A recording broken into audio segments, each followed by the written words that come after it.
చూస్ country delight, live better. ఇప్పుడే country delight app ని download చేసుకోండి. ఒకటే చెప్తున్నా, గౌతమ్ ముందుగా బోయపాట్ల గారికి దండం పెట్టవచ్చు సినిమా తీసినందుకు. మెయిన్ గ్రేడ్ మొత్తం నిజంగా చెప్పాలంటే బోయపాట్ల గారికి హ్యాట్సాప్స్. హిందూ ధర్మం సినిమా తీసుకోపోయి ఒక స్థానంలో నిలబెట్టిన మళ్ళా. అంటే అఖండ సినిమా అంటే ఒక రేంజ్ తీసుకోపోయారు, ఒక లెజెండ్ సినిమా, ఒక అఖండ 2. ఇది ఒక 4వ సినిమా. నిజంగా చెప్తున్నా, అది ఎంత హ్యాపీగా సినిమా తీసిరో, ఎంత హ్యాపీగా హిట్ అయిన సినిమా. అంటే ఎక్కడ కూడా మీరు డిసప్పాయింట్ కాకుండా మంచిగా చాలా బాగా తీసిన సినిమా. అంటే ఇక్కడ ఏం చెప్పాలంటే మెయిన్గా కుంభమేళ. అంటే మనం చాలా మంది కుంభమేళ పోనలు కూడా చూడలు కూడా ఈ సినిమాలు చూస్తే కూడా చాలా మంది పోనలు కూడా మిస్ అయిన కూడా గుర్తు చేసుకున్నారు. ఎందుకంటే ఆల్రెడీ కుంభమేళ వెళ్ళా కాబట్టి అది నాకు అదృష్టం భావించింది అనుకోవచ్చు. ఎందుకంటే మళ్ళీ ఒక 140 సంవత్సరాల తర్వాత ఒక్కసారి వస్తుంది ఆ కుంభమేళలో.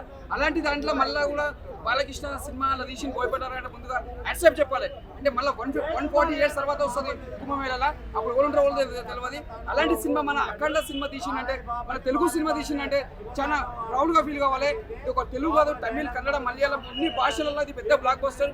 ముందుగా చెప్పాలంటే ఈ సినిమా ఒకటి చెప్తున్నా, మరాఠీలా, కన్నడలా, ఇది ఒక బిహార్లా ఇది బాగా పెద్ద బ్లాక్ బస్టర్ అయితే మన ఇక్కడ కంటే ఇంకా చాలా ఆదరిస్తారు మన హిందూ ధర్మం. అంటే ఇది ఒక మళ్ళీ ఒక అయోధ్యలో మనం ఎంత ఎంజాయ్ చేసి చూసినట్టు అనిపిస్తుంది. ఈ సినిమా చూస్తే మనం అంత ఫీలింగ్ కలుగుతుంది. ఒక హనుమంతుని చూపించేప్పుడు చాలా ఒక దేవస్థానం చూసినా మనకు అదొక ఫీలింగ్ అలాగా ఉంటుంది. శివుంది అంటే మనం చిన్నగా ఉన్నప్పుడు ఒక మహాభారతం సినిమాలో, మహాభారతం సీరియల్లో ఒక రాముని గెటప్లలో ఎలా చూస్తామో ఇలా లాస్ట్లో ఒక శివుని క్యారెక్టర్ పెట్టిరు. అంటే మళ్ళీ ఒక చిన్నప్పుడు మనం చూసిన టీవీలలో ఎంత ఎంజాయ్ చేసినామో మళ్ళీ స్క్రీన్ మీద శివుని చూపించినప్పుడు అయితే నిజంగా చెప్తున్నా హ్యాట్సాప్ చెప్పాలి.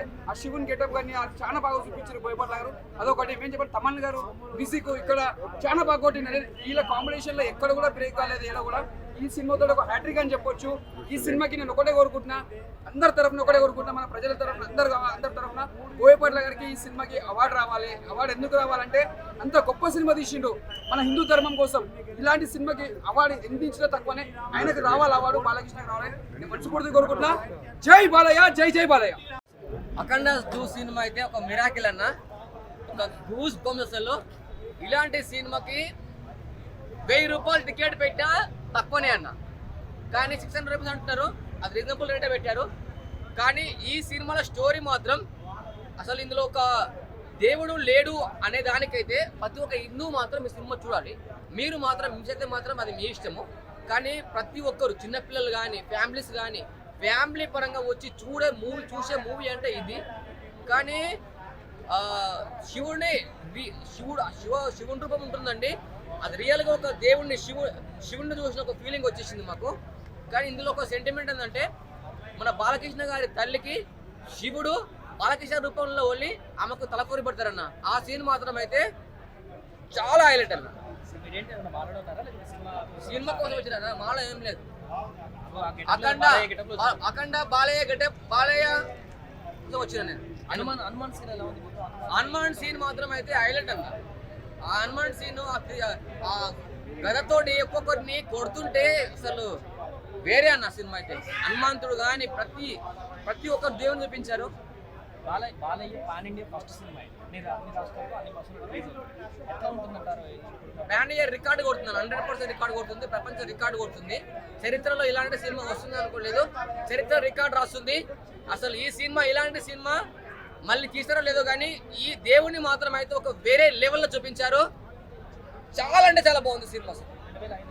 2025లో ఇదే హైయెస్ట్ మూవీ అని చెప్తున్నాను. అసలు ప్రపంచంలో ఏ దేశం వెళ్ళినా మీకు కనిపించేది ఒక మతం, ఈ దేశంలో మీకు కనిపించేది ధర్మం, సనాతన హైందవ ధర్మం. బాలయ్య యాక్టింగ్ అయితే అసలు చెప్పాలంటే మాటలు రావట్లేదు. బాలయ్య యాక్టింగ్ అయితే ఒక గూస్ బంప్స్, ఒక మిరాకిల్. అంటే కొన్ని లాజిక్స్ చూడొద్దు, యాక్షన్ చూడాలని చెప్తుంటారు కదా. బాలయ్య యాక్షన్ మాత్రం సెకండ్ హాఫ్ లో మాత్రం అయితే ఎగదీశారన్న. ఇలాంటి సినిమా మాత్రం అయితే నేను చరిత్రలో నేను చూడలేదు. అసలు నాకు చెప్తున్నా కదా, దేవుడు అంటే ఇలా ఉంటారా? అసలు దేవుడు ఎన్నందు లేడు, ఇన్నందు ఉన్నాడు, ప్రతి ఒక్క మనిషిలో ఉన్నాడని చూపించారు. సినిమా మాత్రం అయితే ఒక హైలైట్. ఒక మనిషిని ట్రైలర్ లో తలకాయ పట్టి అది థియేటర్ లో చూస్తా ఇన్ఫాక్ట్ వేరే ఉందన్న. ఇలా పట్టి దిశిస్తారు కదా, తీసి ఇలా చేస్తే బ్లడ్ అసలు ఆ సీన్ మాత్రం హైలైట్. క్లైమాక్స్ లో మాత్రం గన్తో ఇట్లా సుశీలం పెట్టి కాల్స్ వేసినావా, అది మాత్రం హైలైట్. అసలు ఇంకొకటి ఇది ఉంది కదా, మన త్రిశూలంలో ఆ సీన్ మాత్రం అయితే వేరే లెవెల్, సూపర్ డూపర్ హిట్. మామూలుగా లేదు సినిమా అయితే. చాలా చాలా చాలా చాలా బాగుంది. ప్రతి ఒక్కరి సీన్ మిస్ అవ్వద్దు అసలు.